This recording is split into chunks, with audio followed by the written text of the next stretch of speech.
The Wellness Show, episode 93. Welcome to The Wellness Show, a podcast on health and wealth. I'm your host, Tyson Bannigan, the founder of the Extraordinary Healing Arts Academy. Join me as we get the latest insight, tips, and strategies from wellness providers, coaches, and successful, heart-centered entrepreneurs, and much, much more.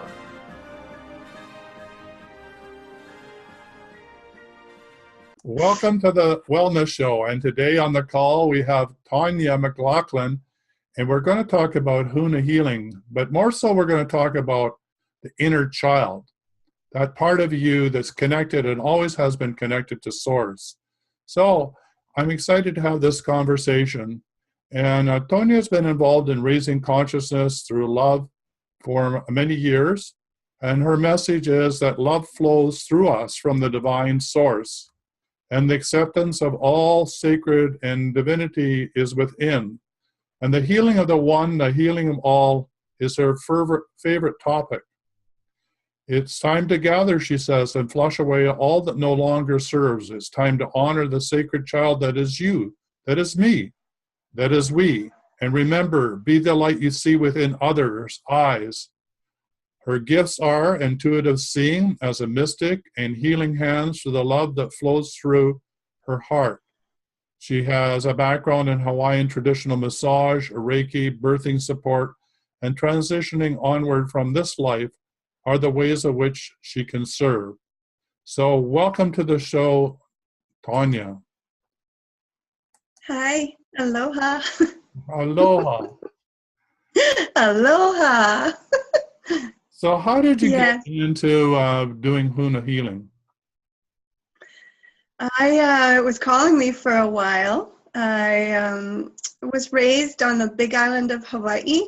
So part of my life and my connection is to the big island, Madame Pele's island, so the volcano goddess. Yeah, that's one powerful goddess, that Mount Pele. She is, yes. Takes no prisoners. You better stand in your truth or she's going to knock you down. One very powerful, but also a compassionate being. She's like Kali, I think, in the Eastern religions. Anyway, so the island with Pele, wow, what a amazing place. So have you gone and visited Pele? Have you hiked up there? Yes. Yeah. Yes, bringing her offerings. Usually when I touch down on the island, when I come back home to the island, I always go visit her first. And it's one of those things, if I don't visit her first, then I really feel it. So honoring her first and making that journey and connecting. Yeah.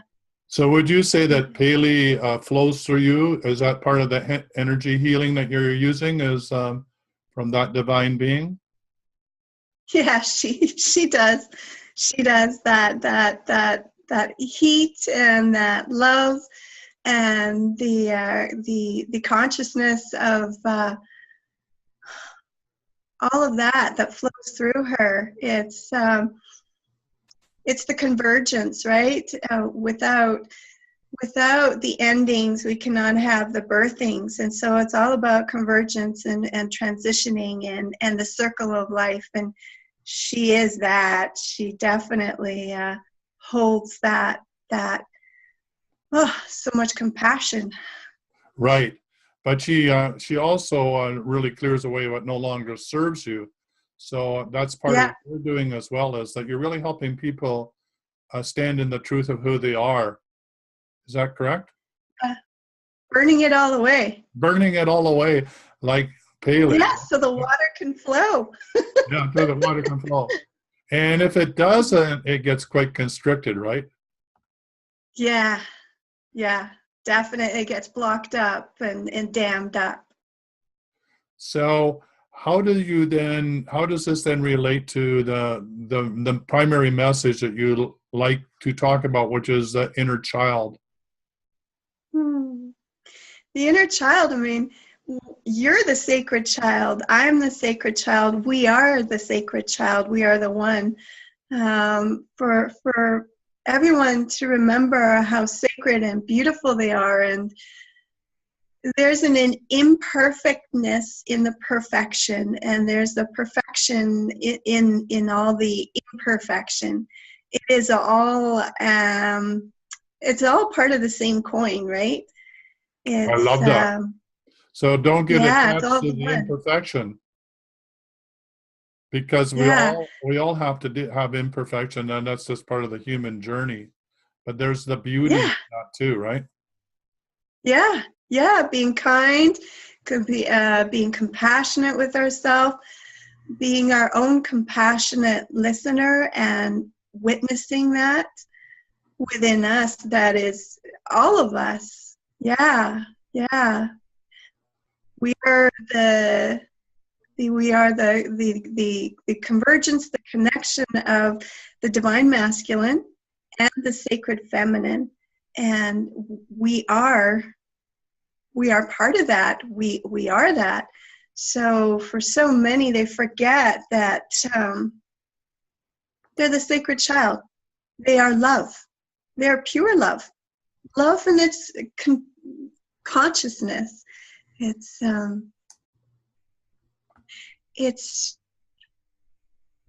going to bring people back together. When you remember the love, which is your compass, you remember who you are when you were born as a child. Because as children, we're born with all of our gifts, all of our knowledge. We are our own way showers, and we are our own healers. As kids, it's just like everything's free and unrestricted and open and mysterious. So how do you help people remove the clouds that have clouded up their skies? Because as a child, it was like a clear blue sky. You were connected to that infinite, knowing that you were full of laughter and at the right place at the right time. So how do you help people clear away the clouds that inhabit most people's lives, the stress and burden and too much to do and oh poor me and on and on and on? Remember, number one, that you're free. You were born free. It is a misnomer and a misunderstanding that you are not free. You are born free. And so how do we find that? How do we remember that? Simple. Well, remember that there's time enough for everything. Yeah. That's one. Yeah. How do we incorporate that into the busy life? Well, I'll share with you what I did. Okay. I went to the mountains. It started really simple. It started with meditation, walking in the park, turning off the cell phone, turning off all of the wired technology, and walking in a forest or walking on the beach. Breathing in, breathing out. As you breathe in, remember what you're breathing in has touched everything around you. So it's a part of everything. That breath that you take in, that divine light, it's touched the eagle's wings in the sky. It's touched the sand that you're walking upon. And you're breathing that in. So you're breathing in the connection of who you are within. And as you breathe out, let go. You don't have to look at it. You don't have to analyze it. Set the intention. I am letting go of all that is not serving me right here in this walk at this moment. My moment. It's no one else's. Mine and mine alone. And let it go. You can do that for 5 minutes a day. You can do it for 20. You can do it for 2 minutes. Give yourself that. I like that. I talk about it as the 3 breath technique, that at the bare minimum, at least give yourself a chance to have 3 of those amazing deep breaths to remember who you are, to remember you're connected to source.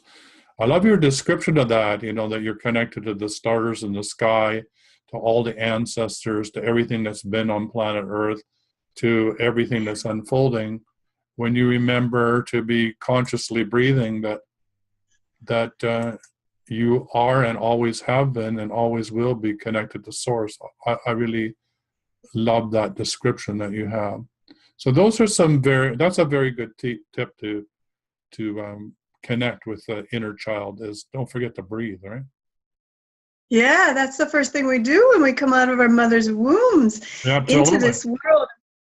That's the birthing portal. So the birthing portal, it's the same. It's the same portal for when we're transitioning on from this life and when we're coming through.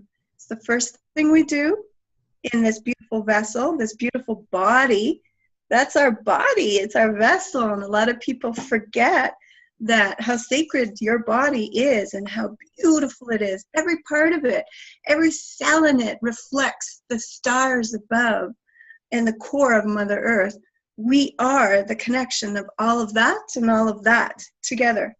Right here. Bam. Right. So the next concept is we are divinely perfect. We always have been, never could be, not be. And therefore, by loving ourselves, every lump, every bump that we maybe think isn't correct, that we're recognizing the divinity within ourselves and honoring the mother and the Pele energy of divine creation and transmutation. And guess what? Become more beautiful in the process. Yeah. How cool is that, eh? Yeah. That is pretty cool. We're not created to be small. No. We're not created to be like this and be on top of one another. We are all brothers and sisters. We are all that and more. It's like my daughter, Stormy, says, "You're all that in a bag full of potato chips." And I'm like, hon. Yeah. I don't know about the potato chips for me because it goes right to my tummy. But yeah, a bag full of potato chips is, I get that. Well, you've been involved as a doula as well, right? You've been helping with the birthing process, right? Yeah. Not only actual birthing with mothers and fathers birthing their ancestors, those babies are ancestors coming through from there into here. And that is why we're to honor our birthing circles, our sacred room when that baby's being born.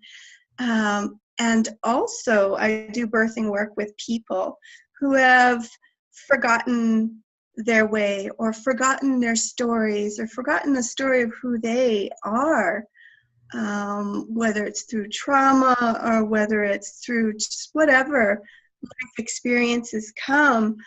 Parts of self and parts of stories get sort of fragmented off and forgotten. Or sometimes we will carry the stories of our ancestors that in reintegration, we free them up completely. We do the work for them as well, right? Yeah, I totally agree. It's part of our soul contract. Or, if you put up your hand and said, "I'm going to volunteer to be part of the planetary cleanup crew," that's why you're here. And one of the first things is not only dealing with yourself, but allowing yourself to be here to help your ancestors be who they can be as well.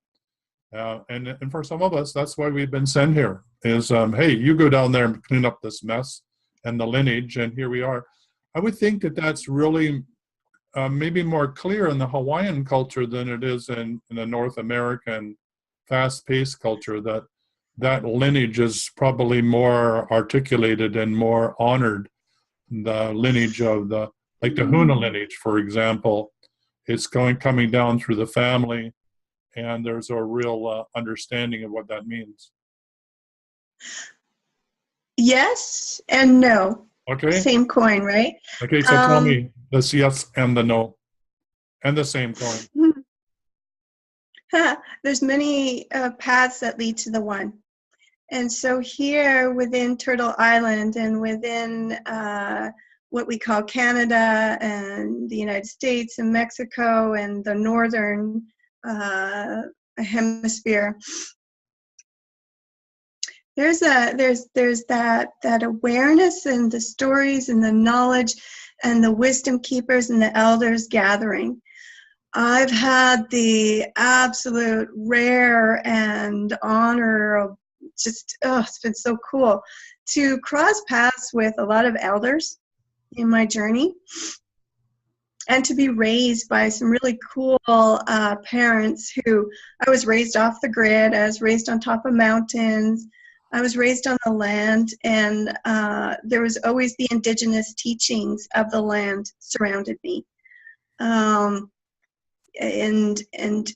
what I'm viewing, what I'm witnessing here now in our nations, our First Nations, our First Peoples of Turtle Island, our elders are really wanting to share their stories and impart that knowledge into us before they leave. And there's been a lot of elders leaving and transitioning and also downloading all of those stories. So I've had just the honor of meeting some, like Kwantlen First Nation, Okanagan. It's just everybody. So it's a rainbow nation coming together. So there's all these parts of the world, 4 directions, 4 sacred directions, and all of those nations from those 4 sacred directions coming together and being the rainbow warriors, because we are the ones that we've been waiting for. The time is now, right? And so there was an elder who shared with me something. Norbert keeps coming to mind. He lives on the streets on Vancouver Island, and a beautiful family took him in, and it was almost like a divine appointment. They knew I was coming to the island, and they knew that I had to meet him. He and I sat at the kitchen table over coffee. He's sitting there, and we just looked into each other's eyes, and it was instant recognition. Norbert's about, I don't know how old, 70 or so. He's a sacred elder and a hereditary chief, residential school survivor, lives on the streets. He says, I need to be outside. And he looked deep into my eyes and he said, you know, every cell within your body, every part of your body is a reflection of the stars above, is a reflection of the constellations. You are her reflection. It is the mirror. We mirror her and she mirrors us. We mirror the divine masculine and the sacred feminine. And it was so simple the way he said it, and all the knowledge was transferred from his eyes into mine. And when you've done your work, and when you are receiving of just the truth of who you are, messy and not messy, and beautiful and not beautiful, when you receive that truth into your heart, no matter who you look at, you're looking at you, your sacredness. Be the light you see in each other's eyes. Simple. And isn't it beautiful that that elder was able to see the light in your eyes and reflect it back to you, which is really the function of it. And guess Totally. what? You and I are becoming elders right here, right now. And the story of Turtle Island that you told is really the story of my lineage as well. The charity I created was Turtle Island Earth Stewards. Ran it for 25 to 30 years and helped place lands in trust. And the legend of Turtle Island, like you say, is very powerful. That the earth is supported on the back of a giant turtle that, if not sustained, will roll over and sink beneath the sea. And legend has it that has happened before, and it could happen again. So we're all stewards in the back of this turtle. And then, according to the Hopi legend, it goes further. And there will come a time on the face of the earth where there'll be the gathering of the 4 nations, the red and the white and the yellow and the black, that will come together, and there will be peace upon the land, and they will form the Rainbow Tribe. And that time, like you said, is truly now. And so we're in the midst of sacred time, although for some, when they look out and look at what's been happening politically, we wonder, well, where is this sacredness? But if we look inside of our hearts, like you're saying, we know we are being guided. We know that we're getting closer, that this is truly the time. And then one more comment, as a doula, you know that birth for some people, it doesn't come easy. And that maybe we're in the midst of birth pangs right now as we birth this new earth. And so I bet that you're not only a doula when it comes to humans, but you're also helping birth the new era. Is that correct? Yes. Yeah. Yeah, it's pretty exciting. Pretty exciting. So have you had an opportunity, did I understand it correctly that you have a Hawaiian lineage, or did you just meet the Hawaiian elders when you were there? We moved there, so we moved from the South Okanagan, Similkameen area when I was 15. Mm-hmm. And we moved over to the Big Island, mom, dad, and my brother and sister and me. We were taken under the wings of the island and the people there. I married into a Kama'aina, a locals family. My first 2 children are of that lineage. And my grandchildren, 5 of my 7 grandchildren are from that lineage. And gosh, you know, I'm a Heinz 57, but my gosh, my grandchildren, all of them are Heinz 57s too. Like they're Celtic and Filipino, and there's, oh my gosh, there's Gypsy, and it just goes on and on. So they're quite little Heinz 57s. And so my oldest son is very connected, Shane, to the island, and is a beautiful artist. Hawaiian Mako is his, he always says, Mama, just be above life. And the aloha has always flowed through him. Like he's my firstborn on the Big Island. And I swear the menahunis were just around me all the time. I always smelled beautiful roses left just around me. I'd be there a lot alone. I was 17 and pregnant, and you know, I'd be alone during the day while the family's out and doing my homework, and my belly was getting full, and every day I'd see the lights come around. Whoo, whoo. And then the smell of roses would always be brought to me around the same time every day. And it was around the time he was actually born into this world. And he has always kept his inner child. He has never lost it. He's always, like, he always says he looks up to me, and I'm like, wow, Shane, you know, I look up to you. And all 5 of my children have taught me so much. Like, I'm lucky to have 5 kids and 7 grandkids, because they teach me a lot. It keeps you certainly honest and grounded, that's for sure. Honest and grounded, because, man, they're a good mirror, and they reflect it back to you big time. Big time. Oh, my gosh. Yeah. So now you have this Hawaiian lineage flowing through your body and through your, you know, your lineage and your ancestors, or the future ancestors that you're creating. And you've also had an opportunity to work with the elders of First Nations in the Okanagan area. I don't know if you got a chance. Did you get a chance to meet Mary Thomas when she was alive at all? No. In the Scotland? Well, she was my grandmother, but that's another story. So I noticed in the background on the video that I see a picture. So who's that picture of? My niece the other day, she said, Auntie, that's you. So that's you. That's what she said. Yeah. Oh. She's a goddess. She's the moon goddess. The moon goddess. I work with the moon energy. So tell me how you work with the moon energy. Do you actually teach people how to do manifestations following the moon cycle, or do you use it for women to connect with the cycles, or how do you use the moon? With the moon, there's a lot of teachings that come from that, and their grandmother teachings.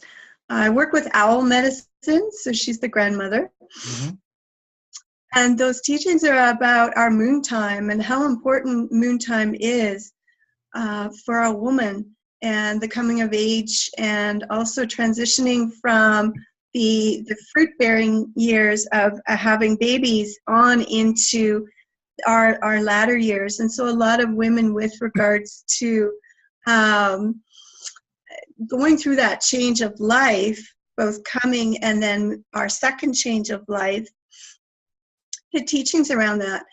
Once we stop our menses and stop that, we do not stop moon time. We still follow the cycle of the moon. And in fact, our energy becomes stronger when we gently assist each other through that transition, as it were called the change of life. Menopause is another word for it. It's the time when we are to be the way showers for our children, share the teachings, share the teaching of co-creation, and who we are as women, as life givers, right? That's to be honored. Is, our men they also have their teachings, and they work within the void, and they work within that solar energy, which I also carry solar energy as well, the hawk. So I'm lucky to have both, and I have water in one hand and fire in the other, and so I'm very lucky. And so to share that with others, men and women, because when men connect with the moon, they connect with that sacred part of themselves, because they're also sacred feminine, right? Absolutely.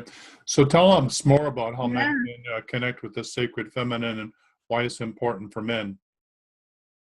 It's about surrendering. Right now, our earth needs that. She needs the surrendering, and that's what birthing's all about. It's about surrendering to the unknown. It's about letting go and letting be. It's like the song, the Beatles, Mother Mary came to me and whispered words of wisdom, John Lennon. Yeah. Let it be. Let it be. That's the sacred feminine. It's about surrendering to all that it is that is you.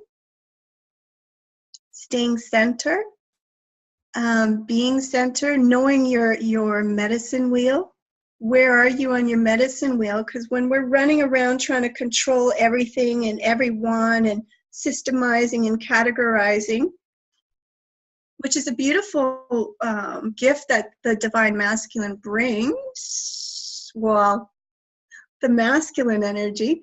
The divine masculine, however, honors that sacred feminine. And so in the honoring, when we remember who we are as both, we remember where our center is in the medicine wheel. So tell me more about the medicine wheel, and in knowing that where you are in the medicine wheel.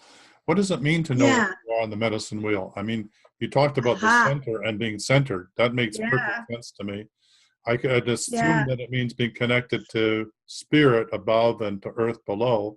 But what does it mean to know where you are on the medicine wheel? Okay.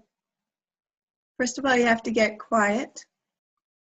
You have to unplug from as best as you can. That's the first step from everything in your life. What is your truth? Remember what your truth is. What is it that you feel? Connect to your body. When we connect to our bodies are our teachers. The mind sometimes gets in the way of the body. So when you get body work done, when you connect to the earth, when you meditate and walk in the woods, you start to remember, oh, this is who I am. This is what I enjoy. This is when I feel the most alive.